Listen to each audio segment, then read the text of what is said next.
모두 일어나서 사나이 말씀 받겠습니다. 오늘 우리에게 주실 말씀 지난주에 이어서 시편 20편입니다. 시편 20편 5절로부터 9절까지 교독하겠습니다. 우리가 너의 승리로 말미암아 개가를 부르며 우리 하나님의 이름으로 우리의 깃발을 세우리니 여호와께서 네 모든 기도를 이루어 주시기를 원하노라. 여호와께서 자기에게 기름 부음 받은 자를 구원하시는 줄 이제 내가 아니 그의 오른손에 구원하는 힘으로 그의 거룩한 하늘에서 그를 응답하시리라. 어떤 사람은 병거, 어떤 사람은 말을 의지하나 우리는 여호와 우리 하나님의 이름을 자랑하리로다.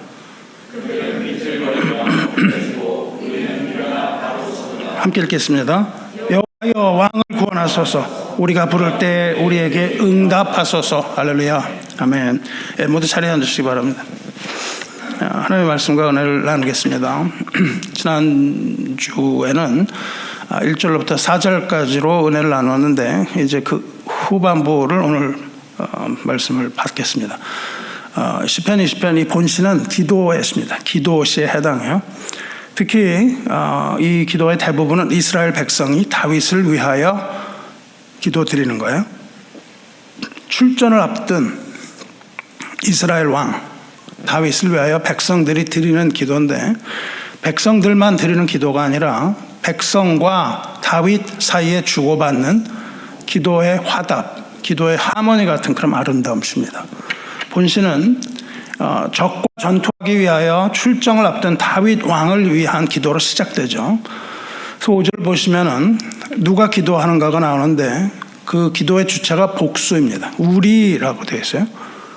우리가 너의 승리로 말미암아 개가를 부리며 우리 하나님의 이름으로 우리의 깃발을 세우리니 여호와께서 네 모든 기도를 이루어 주시기를 원하노라. 여기서 우리는 왕을 위하여 기도하는 이스라엘 백성입니다. 근데 우리의 정서로는 너라 그러는 게 조금 이해가 안 되죠. 왕한테 너라 그러니까. 근데 여기에서는 너는 다윗 왕을 말합니다. 우리가 다윗의 승리로 말미암아 개가를 부르고 또한 우리 하나님의 이름으로 우리 깃발을 세우는데 하나님께서 다윗의 모든 기도를 다 이루어 주시기를 원합니다. 이런 거죠. 그러니까 여기서 너는 출정을 앞둔 다윗 왕입니다. 그래서 여기서 백성들은 다윗 왕의 승리를 기원합니다. 하나님께서 다윗 왕이 드리는 그 모든 기도를 하나님께서 응답하여 주시기를 염원하고 있는 거예요. 그러는 가운데 이 백성들은 기도하고 출전하는 다윗의 승리를 확신하고 있습니다. 다윗은 반드시 승리할 것이고 그들은 왕의 승리를 기뻐하는 승리의 노래, 승리의 개가를 부를 것을 염원하고 있습니다. 또 그들은 그 전쟁터에 있는 고지의 능선에 올라서 하나님의 이름으로 승리의 깃발을 올리게 될 것, 이것을 확신하고 있는 거죠. 그러니까 그 고지를 점령하는 의미와 같은 겁니다. 이렇게 백성들이 기도를 하니까 다윗이 거기에 대해서 화답을 해요. 백성의 6절입니다. 6절을 보시면은 여호와께서 자기에게 기름 부은 자를 구원하신 줄을 이게 이제 내가 아노니 그렇게 되어 있습니다. 그러니까 여기는 그 앞에 있던 복수가 아니고 단수예요. 여기서 나라는 거는 다윗이 방금 백성들이 했던 기도에 대한 응답으로 하나님에게 드리는 기도입니다. 내가 아노니 그의 오른손에 구원하는 힘으로 그의 거룩한 하늘에서 그에게 응답하시리로다. 이렇게 기도합니다. 굉장히 확신에 찬 기도예요. 앞절에서 기도는 백성들, 우리가 드리는 기도인데 하지만 본절은 우리가 아니라 나, 즉 다윗의 기도입니다. 여기서 구원하실 것을 확신하는데 구원이라는 말은 전쟁에서 승리를 말합니다. 여기서는 다윗의 승리는 하나님의 오른손에 있다. 이것을 다윗이 확신해요. 그리고 기름 부음 받은 자, 즉 여기서는 다윗이죠. 이스라엘의 왕 다윗을 도우셔서 승리를 이루실 하나님을 찬양합니다. 그러면서 다윗이 뭐라고 그러냐면 이것을 이제 내가 안다. 그렇게 말합니다. 여기서 이제 내가 안다라는 거는 우리말로는 그냥 안다 이렇게 돼 있는데 원어를 보면 이것은 완료형의 시제예요. 완료형. 그럼 무슨 뜻이냐면 전쟁이 아직 시작되지 않았는데 다윗은 이미 그 전쟁의 성패, 다윗의 결과를 안다는 거예요.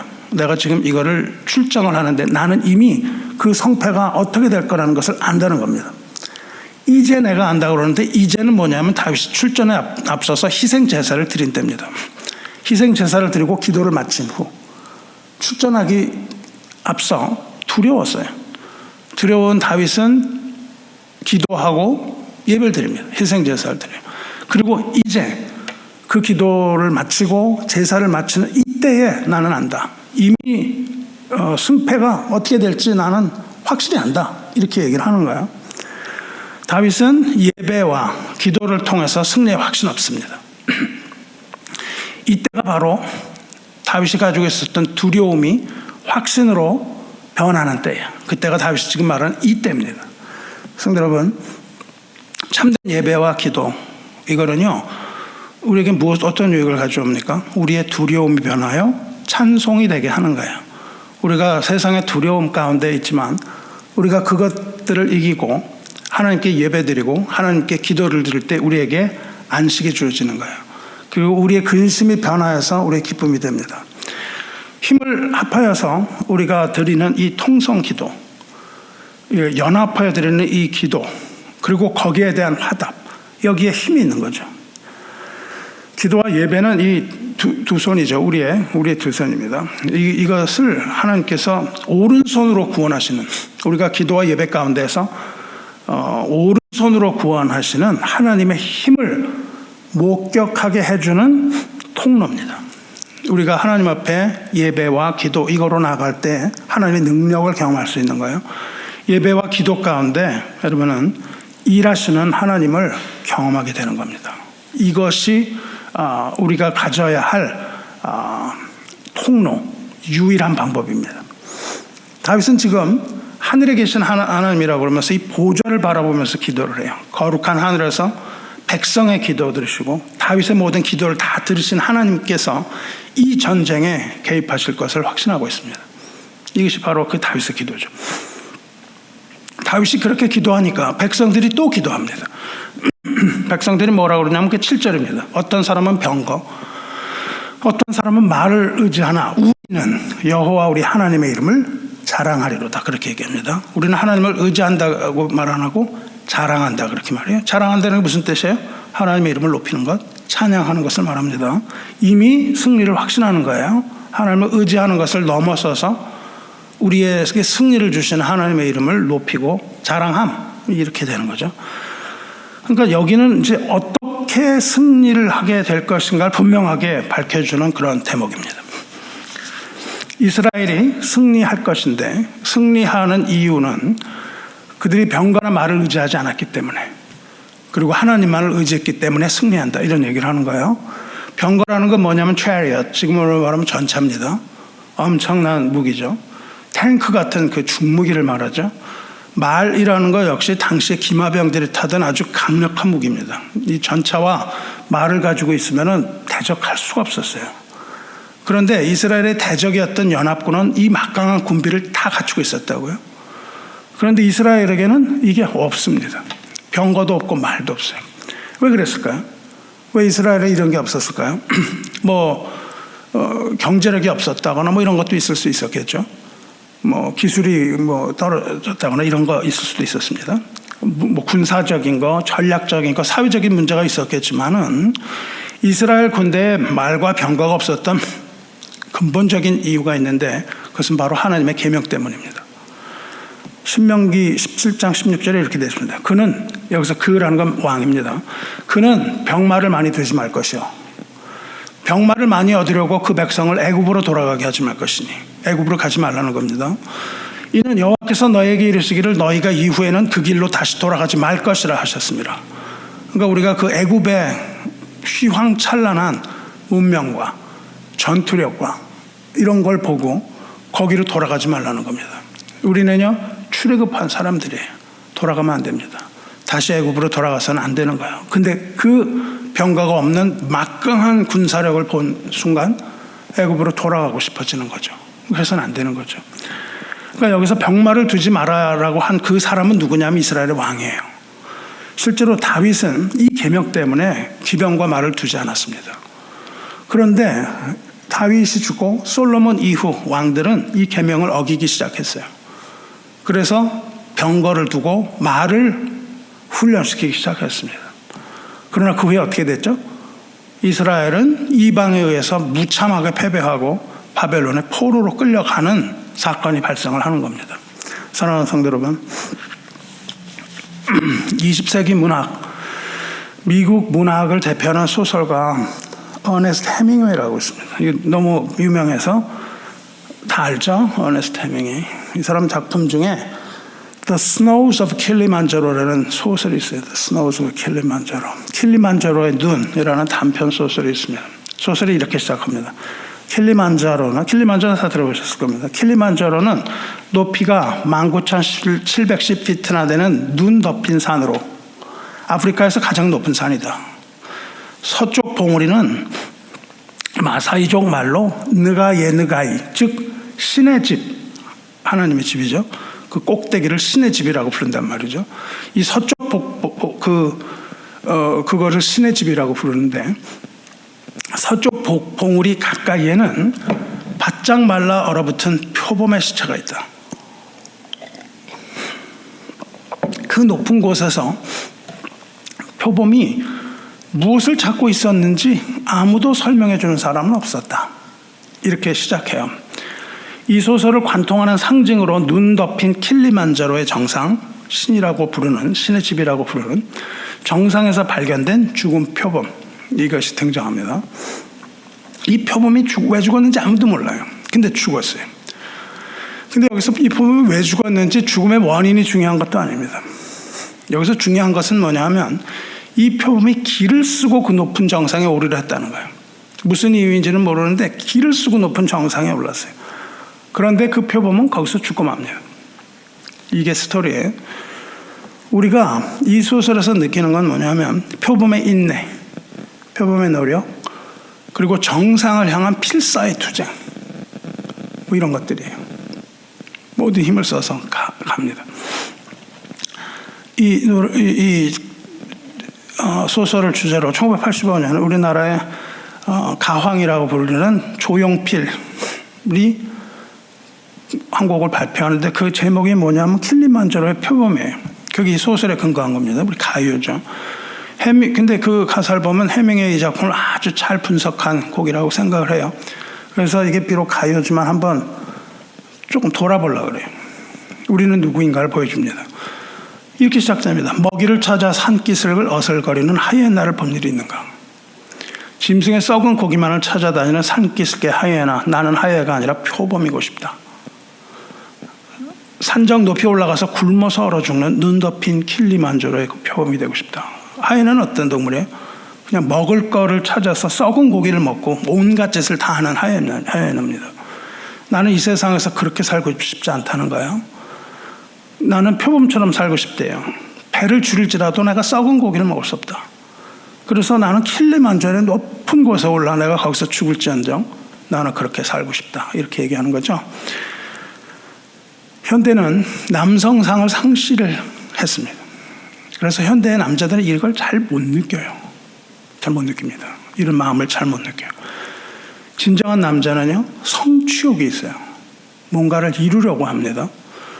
비겁한 방법으로 하지 않고 제대로 된 사람이라면 그런 비겁한 하이에나처럼 살고 싶지 않고 자신의 힘으로 목표를 이루려는 그런 것을 가지고 있어요.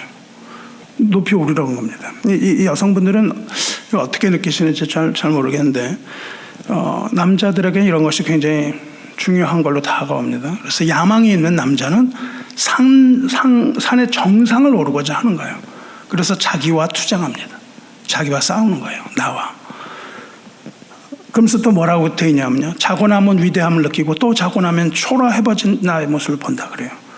오늘은 너무 위대한 자신이에요. 이런 걸 내가 해놨나? 그 다음날 쓰러지는 자신을 보는 거예요. 좌절합니다. 그러면서 이렇게 말하죠. 그렇지만 바람처럼 왔다가 이슬처럼 갈 수는 없잖아. 그럽니다. 내가 살아온 흔적을 남겨야 해. 그럽니다. 한 줄기 연기처럼 가뭇 없이 사라져도 빛나는 불꽃으로 타올라야지. 이렇게 얘기를 하면서 표범이 올라가는 거예요. 그러면서 뭐라고 그러냐면 묻지 마라 그래요. 왜냐고 묻지 마라. 왜 그렇게 높은 곳까지 오르려는 애쓰는지 묻지를 마라. 왜 거기에 오르려고 하는지를 아무도 모른다는 거예요. 그러면서 뭐라 그러냐면 고독한 남자의 불타는 영혼을 아는 이 없으면 어떠려. 그래요. 내가 이렇게 막 하고 있는데 이거 알아주는 사람 없으면 어때? 나는 이걸 그냥 해. 이러고 산다고요. 이것이 고독하게 킬리만자로의 정상을 향해 매일매일 오르는 남자의 야성적인 모습이고, 모든 남자에게는 이런 면들이 다 있습니다. 이 남자는 킬리만자로를 오르는데 아무 목표도 없이 높은 곳을 오르려는 이유를 얘기해요. 내가 그 높은 곳을 오르는 이유는 세상을 사랑하기 때문이다. 그래요. 살아가는 일이 허전하고 뭐 등이 시리고 이런데도, 그리고 나를 위로해 줄 만한 사람은 아무도 없는데 나는 세상을 사랑하기 때문에, 그리고 세상의 모든 것들을 다 사랑하기 때문에 나 올라간다. 이렇게 얘기를 해요. 또 나는 사랑한다. 이렇게 하면서도 쓸쓸한 것으로 가득 찼다는 거예요. 그래서 뭐라고 그러냐면, 그렇게 가득 찬 것 같으면서 텅 비어있는 내 청춘의 건배, 그렇게 가사가 있습니다. 굉장히 잘 지었어요. 그 마음을. 비록 그렇게 고독한 길을 걸어가고 아무도 알아주는 사람이 없지만 나는 나에게 축배를 권한다. 이렇게 말하죠. 그런데 왜 사람들이 왜 이렇게 고독한가를 얘기합니다. 여기서 이 사람이 왜 이렇게 고독해요? 조용필이 말을 해요. 뭐라고 하냐면요, 왜 내가 이렇게 외로운가? 이 세상을 살아가는데 왜 이렇게 외롭고 고독한가? 그것은 나의 모든 운명을 다 걸기 때문이다. 그래요. 우리가 인생을 살아가면서요, 남자들은 운명을 다 겁니다. 자기가 가지고 있는 거. 이걸 다 거니까 외로운 거야. 그리고 이렇게 말합니다. 아무리 깊은 밤이라도 한 가닥 불빛으로는 남겠다. 메마르고 타버린 땅이라도 한 줄기 맑은 물소리로 나는 남겠다. 거센 폭풍 후 초목을 휩쓸어도 꺾이지 않는 한 그루 나무가 되겠다. 이런 마음들을 가지고 있다고요. 그리고 후렴은 이렇습니다. 구름인가? 눈인가? 저 높은 킬리만자로 오늘도 나는 거리배낭을 메고 산에서 만나는 고독과 악수하며, 그래도 악수하면 그래도 내가 산이 되면 어떠하리. 그래요. 어떻습니까? 어떤 내용이에요? 표범은 왜 그 높은 정상까지 오르렀을까요? 인간은, 특히 이 남자는 도달할 수 없는 그 어떤 이상이나 목표를 정해놓고 끊임없이 거길 나가려고 하는 거예요. 고독한 남자는 이 세상과 싸워야 합니다. 그리고 또 자신과 싸워야 되는 거예요. 계속 그렇게 세상을 살아가는 거죠. 하지만 그 표범은 어떻게 돼요? 자신의 목표를 이루지 못합니다.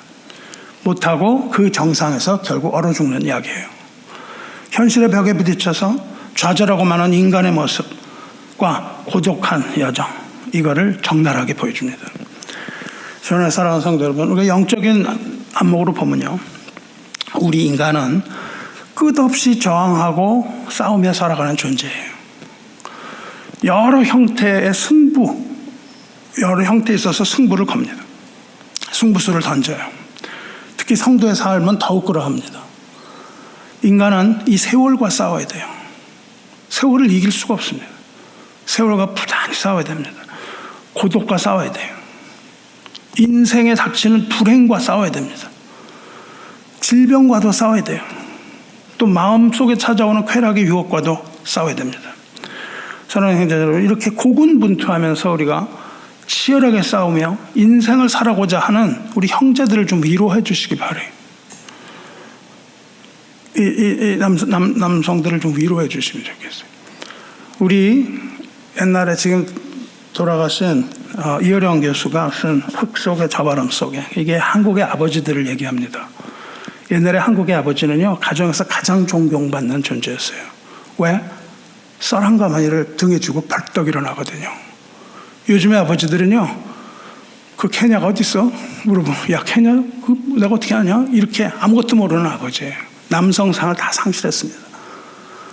그래서 그 소설에서 그 아버지에 대한 애틋한, 우리 아버지 세대가 얼마나 인생을 걸고 이 자손들을 먹여 살리게 하기 위하여 얼마나 자기의 그 인생을 걸었습니까? 그리고 자기 인생을 모든 것을 걸고 그 고독한 삶을 살았어요. 그래서 우리가 지금 이렇게 살 수 있는 터전을 마련한 거죠. 이런 분들을 우리가 위로해야 되지 않겠습니까? 뭐 케냐를 알면 어떻고, 뭐 케냐를 모르면 어때요? 우리는 그 아버지들을 위로해야 돼요. 그러나 세상적인 것으로 우리는 위로해서는 안 됩니다. 왜냐하면 그러한 아버지의 삶이 결국은 무엇을 가져오냐면 킬리만자로의 높은 산에 올라가서 죽는 것밖에 없는 거예요. 그 인생입니다. 우리는 세상의 헛된 것들로 위로해서는 안 되는 거예요. 거기가 신의 정상이잖아요. 우리는 어떻게 위로해야 됩니까? 우리는 예수님의 말씀으로 위로해야 됩니다. 예수님의 요한복음 14장에서 말씀하십니다. 너희는 근심하지 말라. 하나님을 믿으니 또 나를 믿으라. 이게 어딜 가려고 그랬어요? 신의 나라를 가고 싶었잖아요. 하나님의 집에 가고 싶었던 거잖아요. 우리는 어떻습니까? 너희는 근심하지 말라. 하나님을 믿으니 또 나를 믿으라. 내 아버지 집에 거할 곳이 많도다. 이렇게 우리는 위로해야 됩니다. 내가 너희를 위하여 거처를 마련하러 가노니 가서 너희를 위하여 거처를 예비하면 내가 다시 와서 너희를 내게로 영접하여 나 있는 곳에 너희도 있게 하리라. 이렇게 해야만 우리가 거기를 갈 수 있는 거예요. 이 하야처럼 그렇게 해서는 갈 수가 없습니다.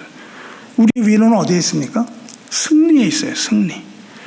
하나님의 이름으로 세운 깃발입니다. 이것이 바로 그리스도 안에 있어서 승리의 고백이 뭐예요? 하나님의 이름으로 우리의 깃발을 올린다. 이렇게 하는 거죠.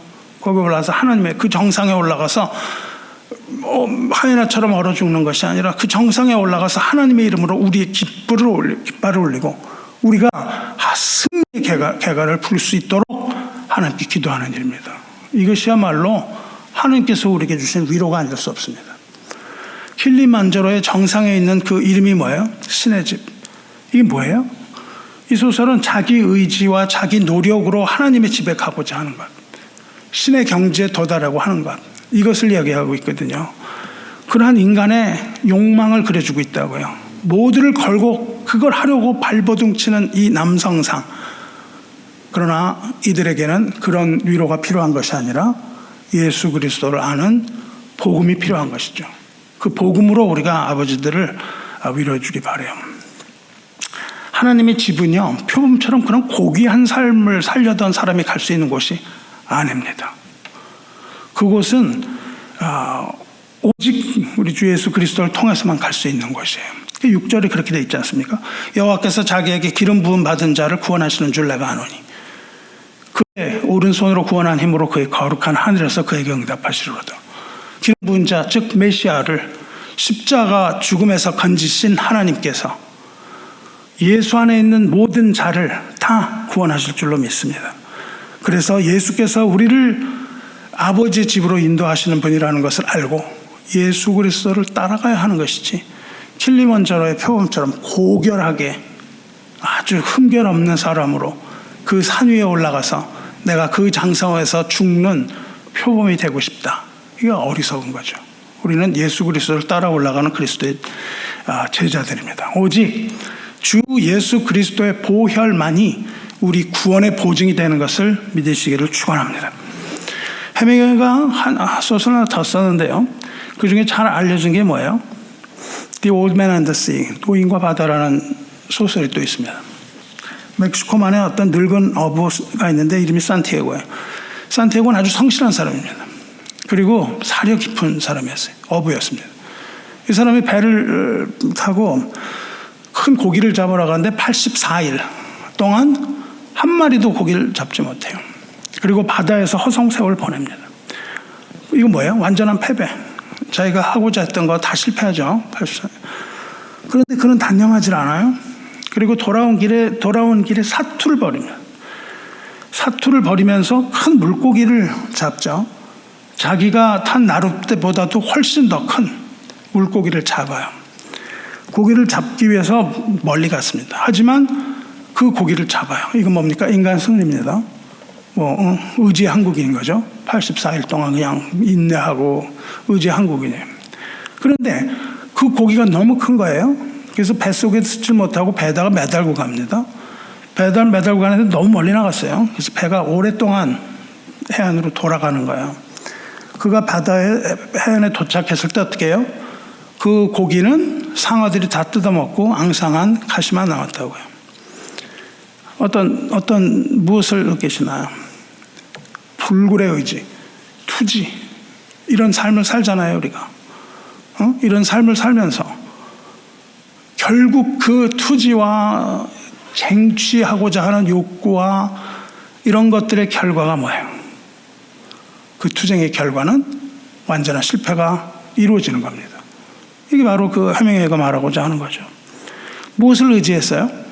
자기가 가진 지식과 자기가 가진 의지와 이런 것들을 의지했거든요. 그래서 오늘 말씀이 어떻게 됐습니까? 어떤 사람은 병거, 어떤 사람은 말을 의지하나. 우리는 여호와 우리 하나님의 이름을 자랑하리로다, 이렇게 얘기하잖아요. 이 노인과 바다, 이 사람이 결국 의지했던 건 뭡니까? 병거와 말이라고요. 자기의 어떠함인 거죠. 세상은 병거와 말을 의지한다고요. 그 치열한 노력, 치열하게 노력하며 살잖아요.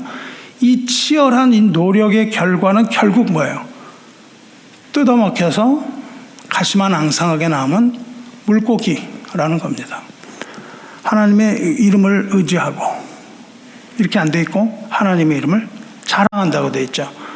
즉 하나님의 이름을 찬양함으로써 우리가 기쁨의 결실을 얻는 거예요. 소설 하나 또 있는데요. 리처드 바크라는 사람이 있습니다. 이 사람이 뭘 했냐면 이 사람의 소설 그 옛날에 다 읽어봤을 때 조나탄 리빙스턴 시걸이라는 그 소설이 있습니다. 조나탄 리빙스턴 시걸. 그 조나탄 리빙스턴이 뭐냐면 갈매기예요. 이 소설에 한 마리의 갈매기가 등장을 합니다. 근데 그 항구에요. 갈매기는 더러운 새들이거든요. 막 그냥 아까 말한 하이에나 같은 거예요. 그래서 이 항구의 더러운 쓰레기장을 막 오가면서 온갖 더러운 걸 다 먹어요. 갈매기가. 막 이런 거를 먹으려고 혈안이 된 동료 갈매기들을 혐오합니다. 나는 저렇게 안 살아. 이렇게 혐오해요. 그러면서 나는 그들을 떠날 거야. 그래서 나는 높이 나는 법을 배울 거야. 그래요. 여기서 이런 지저분한 것들 내가 가지고 살지 않고 난 높은 곳에 올라갈 거야. 이래요. 역시 다른 두 소설과 같은 맥락입니다. 뭐를 추구하죠? 개인의 자유. 이게 갈매기는 자유를 했어요. 그 다음에 열정을 추구하는 자유의지 이런 거예요. 그 높은 하늘로 오르고 싶은 겁니다. 성장을 위한 끊임없는 투쟁. 어떤 뭐 사업을 내가 잘 하려고 하는 그런 결사적인 이런 거. 그렇지만 나는 무슨 거짓말하거나 이렇게 하지 않고 나는 올바른 삶을 살면서 이걸 잘할 거야. 이런 거죠, 말하자면. 그런 삶을 하는 거죠. 내가 옳다고 생각하는 것을 추구하는 아주 고고한 의로움 이런 겁니다. 이것을 얘기해요.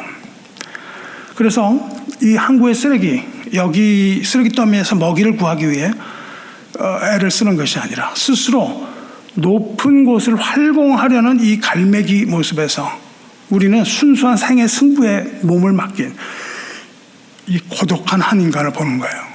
우리는 그런 고고한 삶을 살고자 하는 거죠. 그런데 이것은 무엇을 얘기합니까? 이것이야말로 자기 의로움의 극치가 아닐 수 없는 거예요. 모든 그것들은 다 더러운 것들, 나는 고고한 자로서 의로운 자. 이 소설의 마지막에서 이제 갈매기는 드디어 높은 곳을 탁 이제 올라갈 수가 있게 됐어요. 그러면서 독백을 하면서 끝납니다. 뭐라고 그러냐면 가장 높이 나는 자가 가장 멀리 볼 수 있다. 이런 말을 하면서 이제 끝나요. 그렇습니다. 이게 바로 우리가 살아가려는 모습이죠. 우리는 그 높은 곳에서 가장 높이 오르는 자가 가장 멀리 볼 수 있다. 하나님 없이 높은 곳에 목표를 설정하고 거기로 올라가려는 거예요. 우리가요 세상에서 이걸 하고 있죠. 매일. 학교를 왜 다녀요? 높은 곳에 올라가고 싶어서. 권력을 왜 가져요? 높은 곳에 올라가고 싶어서. 그래서 점점 높은 계단을 올라갑니다. 그래서 이거 끝나면 더 높은 걸 해야 돼요. 계단이 끝이 없어요. 근데 우리가 그런 아무 가치관이 없이 높은 곳으로 올라가면요. 올라가 보니까 아무것도 없는 거예요. 거기에. 그러면 굉장히 위험합니다. 거기서 허무함을 느끼면요. 굉장히 위험한 거예요. 그래서 우리는 이런 식의 고군분투하는 이 인본주의의 방법, 이런 것들을 경계해야 되는 거죠. 그리스도 안에서 하는 이 승리의 고백은 높은 곳을 활공하는 게 아니에요. 내가 그 높은 곳으로 올라가는 걸 배우는 게 아니고 무엇입니까? 승리의 고백은 그리스도 안에서의 참된 자유를 말한다고요. 내가 높은 곳에 올라가는 자유가 아니고 내가 그리스도에 속하는 자로서의 자유, 이겁니다. 그리고 승리의 개가를 부르면서 우리 하나님의 이름으로 우리의 깃발을 세우는 거. 그러니까 우리의 승리의 고백은 뭐예요? 하나님의 깃발이라고요. 하나님의 이름을 거죠. 그러면서 8절에 뭐라고 하냐면 그들은 비틀거리며 엎드러지고 우리는 일어나 바로 서도다 그래요. 여기서 그들은 뭐냐면 이제 원수들이죠. 대적이죠. 그들은 비틀거리고 엎드러진다 그래요. 비틀거리고 엎드러진다는 것은 그 전에는 바로 서 있었다는 뜻이에요. 그렇잖아요. 처음부터 뭐 엎드러진 사람들이 아니고 바로 서 있었다고요. 그렇게 서 있었기 때문에 엎드려지는 거죠. 그러니까 하나님을 의지하는 사람은 잘 나가는 것처럼 보이는 거예요. 처음에는 아주 뭐 유리한 고지에 서 있을 수도 있는 거예요. 근데 그들은 하나님을 의뢰하지 않았기 때문에 어떻게 된다는 겁니까? 그들이 이룬 모든 것이 다 물거품이 되고 넘어질 수밖에 없다. 이렇게 얘기를 하는 겁니다. 반대로 우리는 어떻다고 얘기해요? 우리는 일어나 바로 섭니다. 일어나 바로 선다는 것은 뭐 어떤 상태예요? 우리가 쓰러져 있었다는 것을 전제로 하죠. 그래야 일어날 거 아니에요? 그러니까 처음에는 하나님을 믿는 사람들이 무릎을 꿇고 좌절하는 것처럼 보일 수 있다는 거예요. 우리는. 왜 아기는 잘 되고 우리는 안 돼? 옆집에 뭐 이거는 뭐 하나님도 안 믿는데 저기는 잘 되고 우리는 안 돼? 이렇게 되는 거죠. 그러나 하나님의 이름을 자랑하는 자는 일어나서 바로 서게 된다는 겁니다. 그래서 우리는 늘 하나님의 이름을 찬양하는 삶을 살아야 돼요. 주님께서 이름을 찬양하게 하시고 그 찬양 가운데 하나님은 승리의 영광을 받으시기 때문에 그렇습니다. 완전한 승리 가운데 주님의 이름 자랑하시기 바라요. 이 병거를 의지하지 말고 말을 의지하지 말라, 이게 하나님의 계명이에요. 그런데 이것은 옵션이 아닙니다. 옵션이 아니고 반드시 해야 된다는 거예요. 그 계명에 대해서 이사야 선지자가 이렇게 경고를 합니다. 이사야서 30장 17절에 주 여호와 이스라엘의 거룩한 이가 이같이 말씀하시되 너희가 돌이켜 조용히 있어야 구원을 얻을 것이요 잠잠하고 신뢰하여야 힘을 얻을 것이거늘. 그래요. 지금 막 그냥 적병이 그냥 지금 막 그냥 10만 대군이 막 몰려오고 있다고요. 그때 하나님 뭐라고 그러시냐면 너희가 잠잠하라.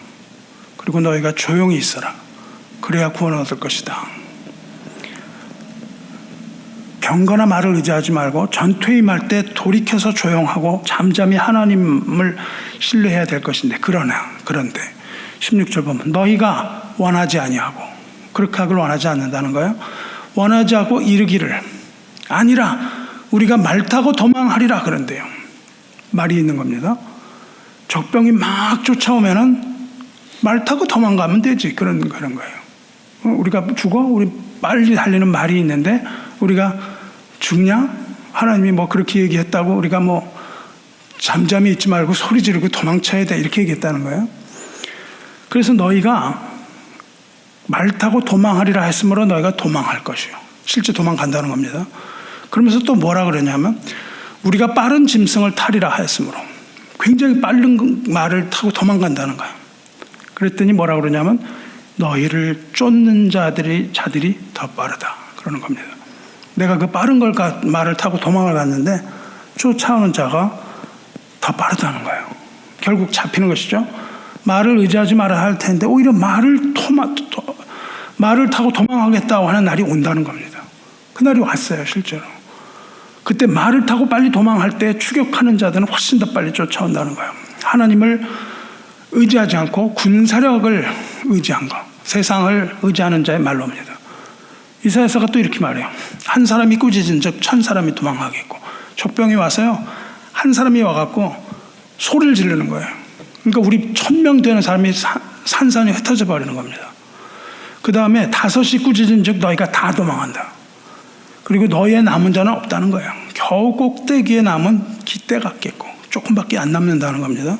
그러니까 이 산마루 위에 기치 같으리라. 그렇게 하나님을 의지하는 사람이 별로 없었다는 뜻이에요. 그리고 그렇게 말씀을 하십니다. 이스라엘이 하나님과의, 근데 이게 지금 한 사람이 적병이 꾸짖었을 때 1000사람이 도망을 가는데요. 이게 그전에는 반대였어요. 이스라엘이 하나님과의 언약에 충실했을 때, 하나님의 이름을 의지했을 때 하나님이 뭐라고 그러시냐면은 한 사람이 1000명을 쫓을 것이다. 그렇게 얘기를 하십니다. 그때는 한 사람이 1000명을 쫓고 두 사람으로 10,000명을 쫓는다. 그렇게 말씀하셨어요. 근데 역전입니다. 이제 하나님 앞에서 잠잠하지 않고 병거와 말을 의지하면 이제는 당할 수가 없다. 너희가 그리하여 포로로 잡혀갈 것이다. 이렇게 이사야가 경고를 했다고요. 그리고 그것대로 됐습니다. 그리고 그들은 이제 하나님을 힘으로 삼기를 거부하고 애굽의 말과 병거를 의지했어요. 그래서 정반대의 경험하고 포로로 잡혀갑니다. 말씀 맺겠습니다.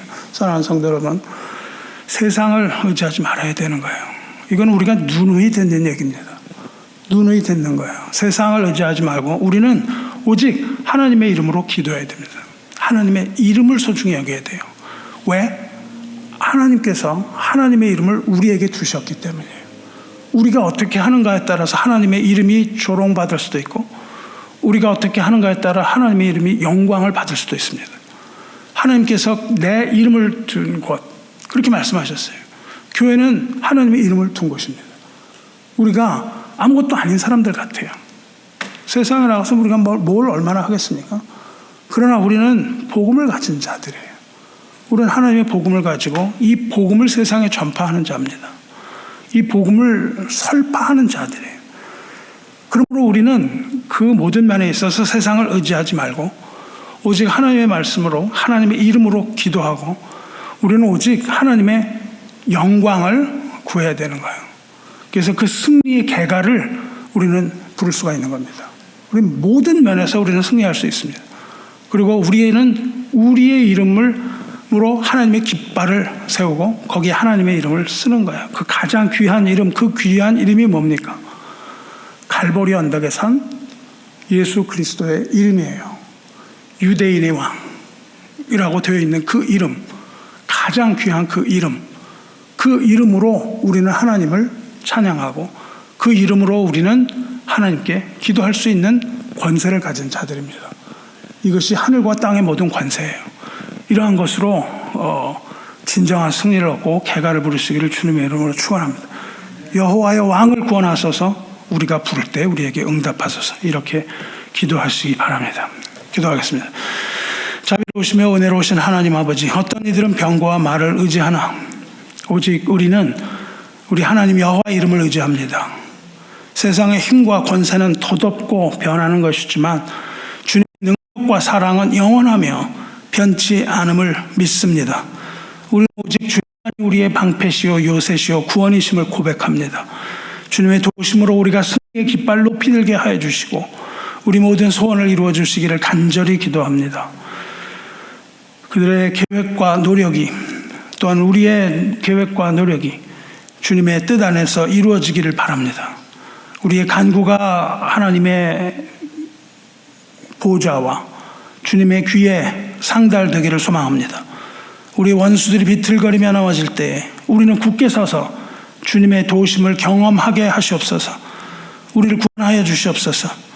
하나님 아버지, 우리가 부르짖고 하나님께 경배하며 주님의 이름을 자랑할 때에 우리의 기도를 응답하여 주시고 영광 받아 주시옵소서. 사랑하는 주님, 우리는 연약합니다. 우리는 깨지고 싶습니다. 우리는 부족합니다. 그러나 주님의 은혜와 능력으로 말미암아 우리가 담대히 하나님 앞에 나아갑니다. 우리 삶의 모든 영역에서 주님의 절대적인 주권이 드러나게 하여 주시옵소서. 우리를 위하여 싸워 주시옵소서. 우리의 모든 행사가 오직 주님의 영광을 위한 것이 되게 하여 주시기를 원하올 때에 거룩하신 우리 주 예수 그리스도의 이름으로 기도드리옵나이다. 아멘. 네,